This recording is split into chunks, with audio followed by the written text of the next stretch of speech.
Hi friends, today we are going to be working on a winter tree painting, and we are going to be using a piece of paper, some masking tape, and paint once we finish with our tree. So what's going to happen is we're going to use tape to make the shape of a tree on our paper, and then we're going to paint over it, so that once the paint is dry, we can take the tape off and we'll have a beautiful white tree underneath our paint, okay? So first, you need to get one long piece of tape. I have these nifty holders so that you can pull it out. You want a piece of tape that's about the length of your paper. You can use just a regular piece of tape, or what I like to do is I stick it to a surface. It can be the table or the tape dispenser.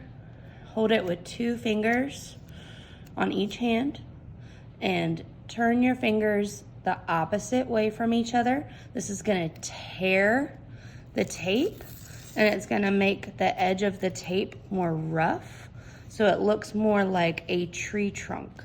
And then I can save this little piece to be a branch.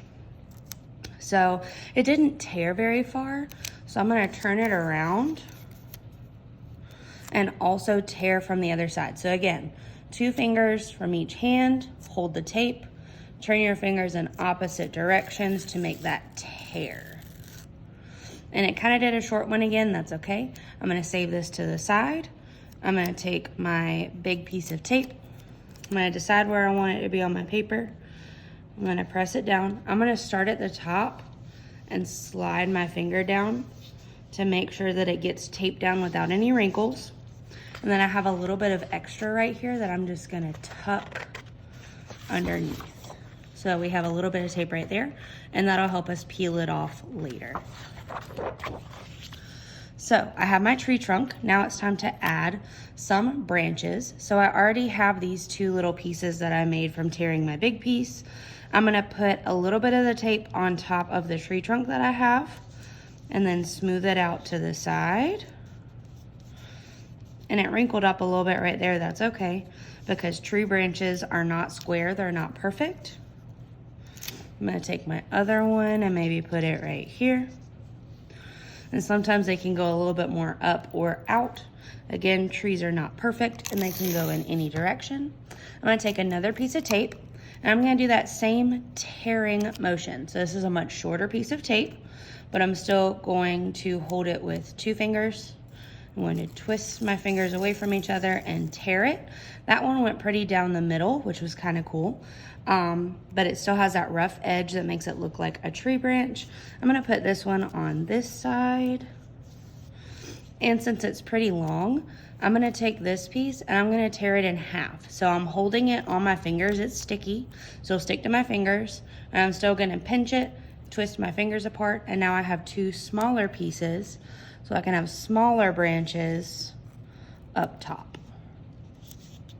And Miss Borders has had a lot of practice, so it looks kind of easy, but it's okay if it's a little difficult for you. Just keep practicing with the 2 fingers, pinch, tear away from each other.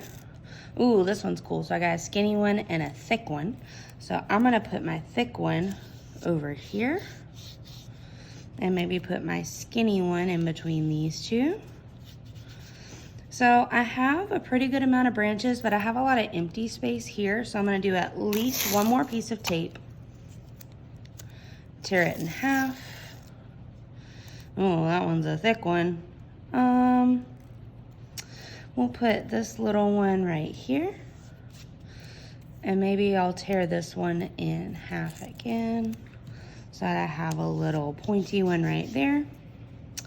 And I'm gonna get super fancy and tear this one again so that I have a little piece right here and I have another little piece right here.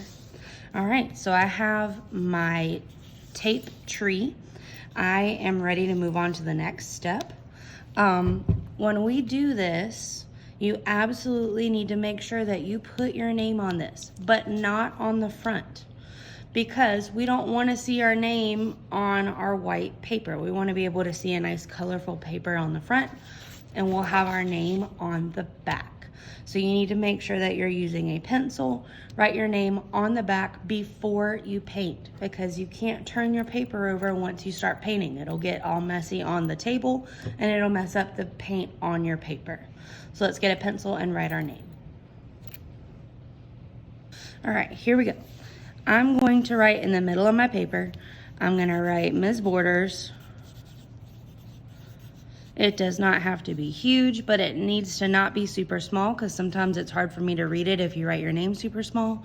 But it also doesn't need to be across your whole paper. Just somewhere so it's big enough we can see it. Then we're gonna start painting. So we are going to use a type of paint called tempera paint, but it's in these little cakes. So it's almost like watercolors, but it's bigger and it's a little bit thicker than watercolor, but it works the same way. You have to get your paintbrush wet, put the water onto the paint, swirl it around, and then put that paint on your paper. And you see how the paint is not sticking to our tape. That's what we want. If you put too much paint over your tape, it's gonna seep under the edges and we won't have that pretty white tree when we take our tape off. Now this looks cool no matter what colors you do. I'm going to use a bunch of different colors because I think it's gonna look really pretty. You can use whatever colors you want in whatever order you want, wherever you want it on the paper. As long as you are covering the whole paper. It's okay if some gets off the edge. We will clean our table later. Just making sure you're using lots of water. You're using big paint strokes. We're using a big paintbrush to make sure that our paint goes all over our paper. And the cool thing about this paint is while it's wet, the colors can kind of mix together. So you can make new colors on your paper. This kind of looks like a wintry sunset. Maybe I'll add a tiny bit of green. Somebody made this green dirty, but what I can do is I can take water and rub that paint and then wash my brush. After each color, you have to make sure you dip your brush back in the water to clean off your brush. And then now I have a clean green that I can use. Put some green up here. Maybe I'll go back in and put a little bit of green over here. I like this magenta color, so I'm gonna put some more over here.